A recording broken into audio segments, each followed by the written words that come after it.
This is the second phase of the story of Asantewaa and her evil stepmother. As already told in the first part of the story, Asantewaa lost her mother at a very young age and her father remarried a woman named Yaa Akoto. But Yaa Akoto envied and hated Asantewaa, so she made Asantewa's life terrible. Before the first part of the video ended, we realized that Yaa Akoto managed to convince Asantewa's father to let Asantewaa give up on a competition she could have easily won. The story gets interesting from there, so if you haven't seen the first part of the video, then definitely check it out. I'm sure you love it and it will make you appreciate the second part of the video as well.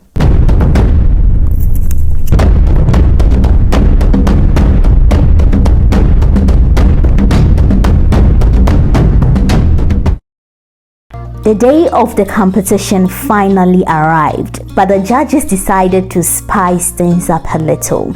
Instead of presenting whatever artifact you had previously made at home, the judges gave the participants 8 hours each to make their artifact in front of all the community members.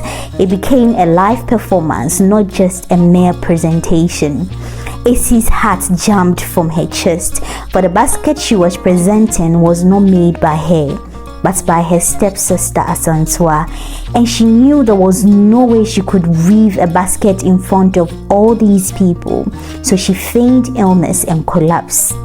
The judges needed to fill in the slot that Acey had left after her collapse. Amongst the qualifying list of possible contestants, Asantewa's name was called to replace Acey. The good thing is that because they were in public, Yaa Akoto couldn't create any scene. Asantewaa, however, leveraged on this God-sent opportunity and made her best basket ever in front of everyone. Soon the competition ended and the judges fell silent.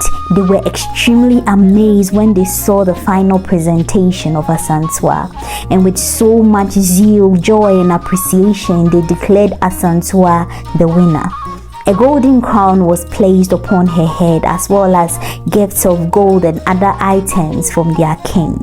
Yaa Akoto and her daughters watched, their face contorted with envy, while the villagers cheered on for Asantewaa. After they go home, Openyi Kwame wouldn't stop congratulating his baby girl, and this made Yaa Akoto's enviness and hatred towards Asantewaa grow even bigger. Yaa Akoto wasn't alone in her wickedness. Acey grew cunning as a hyena, while Ikea evolved with the venomous sting of a scorpion, and together they formed a trio of tongues constantly pricking at Asantewa's life. One scorching afternoon, while Asantewaa was fetching water from a distant well, Yaa Akoto hatched an evil plan. She instructed her 2 daughters, Acey and Ikea, to follow Asantewaa and push her into the well. Driven by their mother's hateful words and their own envious heart, Acey and Ikea obeyed. As Asantewaa lowered the bucket, strong hands shoved her from behind, but Ejewa, Asantewa's friend, stumbled upon the scene and held onto Asantewaa so she wouldn't fall into the well.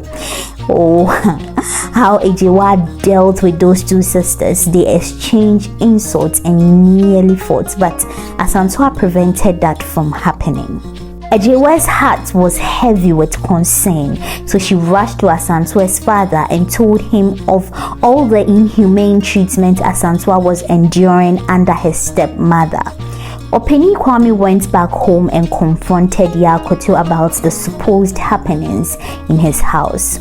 Yaa Akoto pulled out her crocodile tears and started to cry bitterly, denying all allegations towards her and her daughters.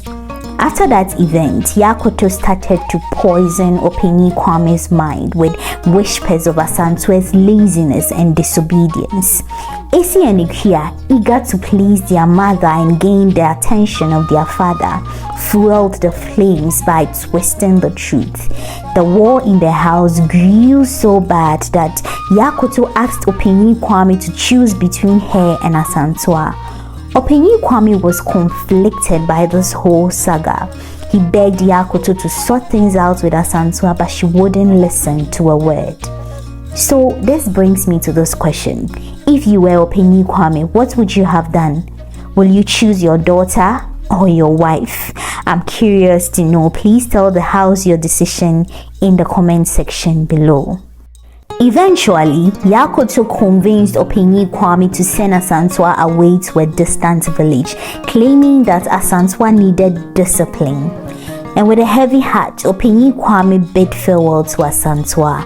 He told Asantewaa to go to her biological mother's family in the next community and stay there for a while until he called for her.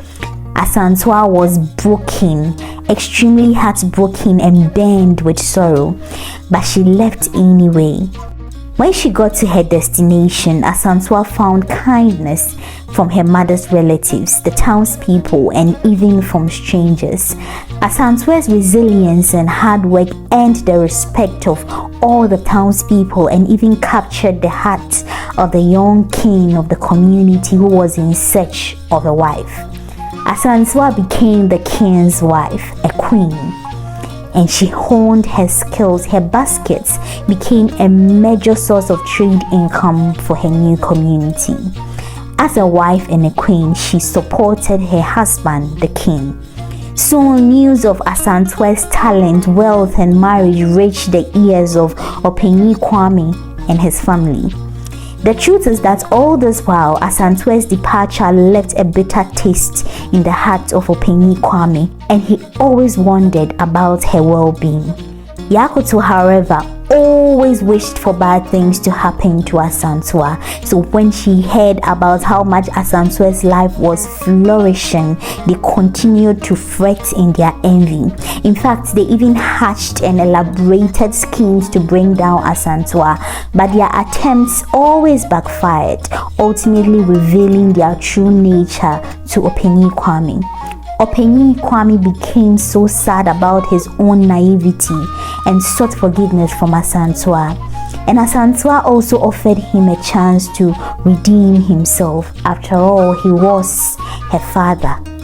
Years later, Asantewaa returned to her old village to establish a school for the young girls, teaching them basket weaving, cloth weaving, and empowering them with skills and self-reliance. Yaa Akoto and her daughters had to leave Openyi Kwame's home since he divorced her after their wicked ploy became bare. Yaa Akoto watched from afar, consumed by regret and the consequences of her actions. Asantewaa's story became a beacon of hope and inspiration for many young women. Asantewaa, though hurt by her past experiences, chose not to dwell on revenge. Her story demonstrated the power of forgiveness, resilience, and inner strength. It showed us that even in the face of adversity, one can rise above the pain and achieve greatness. So, I really hope you enjoyed listening to the story of Asantewaa. If you enjoyed listening to it, then please subscribe to this channel for more African folk tales you can't afford to miss out. Bye guys, I'll see you soon in the next video.